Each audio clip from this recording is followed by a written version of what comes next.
जय हिंद दोस्तों, आपका मेरे YouTube चैनल में हार्दिक स्वागत है।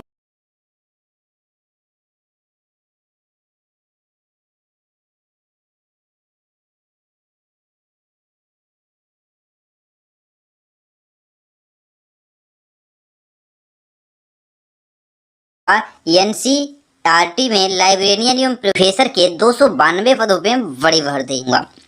तो दोस्तों यहाँ पे अगर विभाग की हम बात करें तो विभाग का नाम है राष्ट्रीय शैक्षिक अनुसंधान और प्रशिक्षण परिषद एनसीईआरटी। तो एक बात यहाँ से क्लियर करिएगा कि सिर्फ छत्तीसगढ़ के लोग नहीं बल्कि पूरे भारत के लोग इस भर्ती में आवेदन कर सकते हैं। तो इस पॉइंट को नोट करेंगे आप। पदों की संख्या की बात करें तो टोटल 292 पदों पे बड़ी भर्ती हो रही है। जी हाँ दोस्तों, 292 पदों पे। और रिक्त पदों के नाम की बात करें तो पहला पद है प्रोफेसर का, दूसरा है एसोसिएट प्रोफेसर, तीसरा है असिस्टेंट प्रोफेसर और चौथा है लाइब्रेरियन और पांचवा है असिस्टेंट लाइब्रेरियन। तो ये रहे आपके पद के नाम। योग्यता अनिवार्यता की अगर बात करें तो शैक्षिक योग्यता, अनुभव, सेवानिवृत्त की आयु और प्रोफेसर के वेतन यूजीसी एनसीईआरटी के अनुसार associate professor, assistant professor, librarian और असिस्टेंट लाइब्रेरियन होंगे। सरकार समय समय पर संशोधित भारत के मानदंड और ऑनलाइन भरने की अंतिम तिथि में समय लागू आवेदन पत्र। आगे बढ़ते हैं यहाँ पे। प्रोफेसर, ध्यान रखिएगा, एक प्रसिद्ध विद्वान जिनके पास पीएचडी संबंध प्रासंगिक अनुशासन में डिग्री और उच्च गुणवत्ता का प्रकाशित कार्य, सक्रिय रूप से प्रकाशित कार्य के साक्ष्य के साथ अनुसंधान में लगा हुआ। दूसरा पॉइंट, विश्वविद्यालय कॉलेज में सहायक के रूप में न्यूनतम 10 वर्ष का शिक्षण अनुभव। प्रोफेसर, एसोसिएट प्रोफेसर, प्रोफेसर और या समकक्ष स्तर का अनुसंधान अनुभव। सफलतापूर्वक निर्देशित डायरेक्टेड होने के प्रमाण के साथ विश्वविद्यालय या राष्ट्रीय स्तर के संस्थान। इस पॉइंट को भी नोट करेंगे। अगला पॉइंट है यहाँ पे दोस्तों, एक उत्कृष्ट पेशेवर पीएचडी प्रासंगिक संबंध अनुप्रयोग विषय में डिग्री। किसी भी शैक्षणिक संस्थान से उद्योग जिनमें महत्वपूर्ण बनाया है द्वारा समर्थित संबंधित संबंध प्रासंगिक अनुशासन में ज्ञान का योगदान। दस्तावेजी साक्ष्य बशर्ते उसके पास 10 वर्ष का अनुभव हो। ध्यान रखिएगा। एक पॉइंट यहाँ पे एसोसिएट प्रोफेसर, एक अच्छा अकादमिक रिकॉर्ड, पीएचडी संबंधित संबंध प्रासंगिक विषय में डिग्री होनी चाहिए, कम से कम 55% अंकों के साथ मास्टर डिग्री। ध्यान रखिएगा, ग्रेडिंग सिस्टम का पालन किया जाता। शैक्षिक अनुसंधान में शिक्षण या शोध का न्यूनतम 8 वर्ष का अनुभव। विश्वविद्यालय, कॉलेज या मान्यता प्राप्त में सहायक प्रोफेसर के समक्ष पद। पीयर रिव्यू या न्यूनतम 7 प्रकाशनों के साथ अनुसंधान संस्थान उद्योग। इस पॉइंट को आप नोट करेंगे। इसके बाद यहाँ पे अगला पॉइंट है सहायक प्रोफेसर। तो सहायक प्रोफेसर का क्या है, 55% अंकों के साथ मास्टर डिग्री। तो ये सेम टू सेम ही है। आवेदन की अंतिम तिथि जो है 28 अक्टूबर है। इस पॉइंट को नोट करेंगे।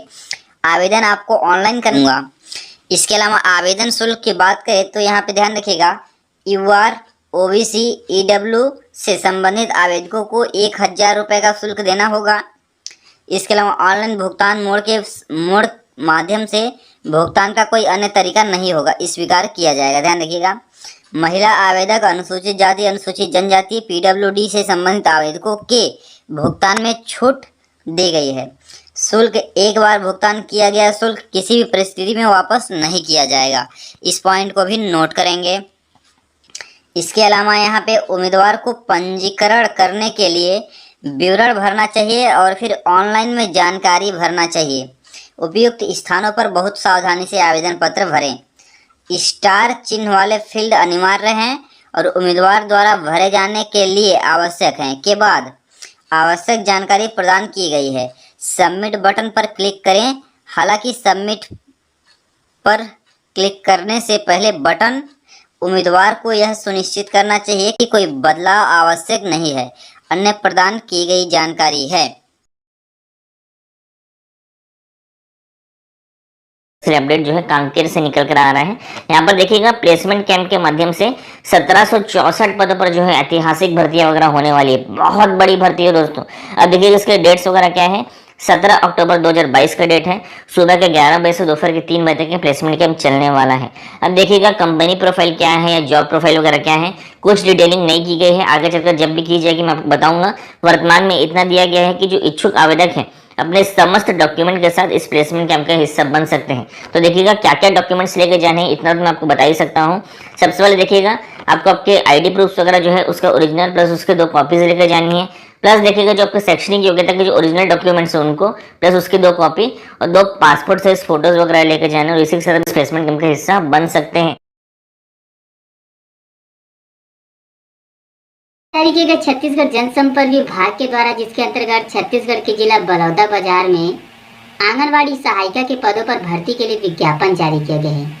एकीकृत बाल विकास परियोजना लवन के अंतर्गत नगर पंचायत लवन के आंगनवाड़ी केंद्रों में आंगनवाड़ी सहायिका के पदों पर भर्ती किया जाएगा। इसके अंतर्गत 206 आंगनवाड़ी सहायिका के पदों पर भर्ती किया जाना है। आंगनवाड़ी लवन वार्ड क्रमांक 12, 11, वार्ड क्रमांक 6, वार्ड क्रमांक 7 एवं अन्य 200 आप लोग यहाँ पर देख सकते हो स्थान का नाम दिया गया है जहाँ पर आंगनवाड़ी सहायिका के पदों पर भर्ती किया जाना है। और इन पदों के लिए न्यूनतम जो शैक्षणिक योग्यता होना चाहिए 8वीं पास होना चाहिए। और जो भी इच्छुक अभ्यर्थी इन पदों के लिए आवेदन करना चाहते हैं वे रजिस्टर्ड डाक या स्पीड पोस्ट के माध्यम से एकीकृत बाल विकास परियोजना लवन विकासखंड बलौदा बाजार में आवेदन कर सकते हैं।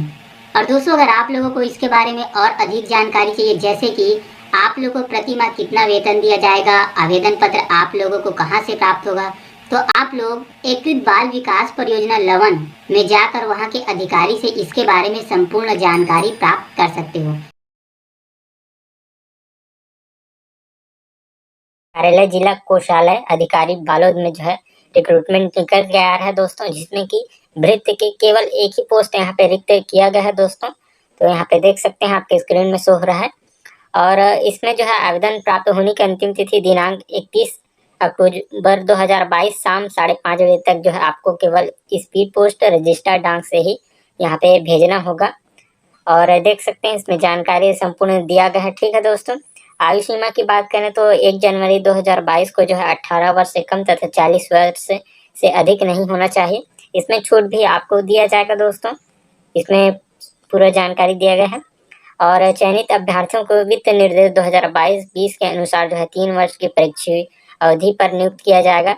और इसमें जो है स्टाइपेंड दे होगा। प्रथम वर्ष में आपको जो है 70%, द्वितीय वर्ष में 80% और तृतीय वर्ष में 90% वेतनमान इस प्रकार से आपको दिया जाएगा दोस्तों। चयनित अभ्यर्थियों द्वारा प्रस्तुत शैक्षणिक योग्यता, जाति निवास प्रमाण पत्र संपूर्ण जो है आपको सेल्फ अटेस्टेड करके फोटोकॉपी अटैच करना होगा आवेदन के प्रारूप के साथ। ठीक है, आवेदन का प्रारूप आपको इस PDF के अंत में प्राप्त हो जाएगा दोस्तों। और यहाँ पे देख सकते हैं आवेदन पत्र जो है आप बालोद जिला के वेबसाइट से भी डाउनलोड कर सकते हैं। और यहाँ पे देख सकते हैं पूरी जानकारी इसमें दिया गया है। ठीक है, आवेदन के साथ जन्म तिथि के संबंध में प्रमाण पत्र, शैक्षणिक योग्यता प्रमाण पत्र, जाति प्रमाण पत्र, स्थायी रोजगार कार्यालय का जीवित पंजीयन, ये सब जो है आपको इत्यादि जितने भी प्रमाण पत्र यहाँ पे मांगा गया है उसको स्व प्रमाणित करना है आपको और डाक के माध्यम से भेजना होगा। देख सकते हैं स्व प्रमाणित करना है, अर्थात कि सेल्फ अटेस्टेड आपको करना होगा। और चयन प्रक्रिया किस प्रकार से होगा उस पर भी यहाँ पे जानकारी दिया गया है कि शैक्षणिक अर्हता कक्षा 5वीं के प्राप्त अंकों का 100% भारांश अंक प्रदान करते हुए जो है आपका मेरिट सूची तैयार किया जाएगा। और अगर आपके मार्कशीट में ग्रेड सिस्टम से आपको जो है अंक दिया गया है तो उस स्थिति में उन आवेदकों को उस ग्रेड का औसत प्रतिशत अंक आपको इसमें दिया जाएगा। जैसे कि यहाँ पे बताया गया है कि अगर 5वीं में आपका ए ग्रेड मिला है तो ए ग्रेड का जो है 80% से 90% आपको लिया जाएगा। उस हिसाब से आवेदक के जो है अंक को 85% मानकर आपका मेरिट सूची तैयार किया जाएगा दोस्तों। इस प्रकार से ए ग्रेड के लिए, बी ग्रेड के लिए, सी ग्रेड के लिए किस प्रकार से आपको दिया जाएगा प्रतिशत के आधार पर, तो यहाँ पे देख सकते हैं।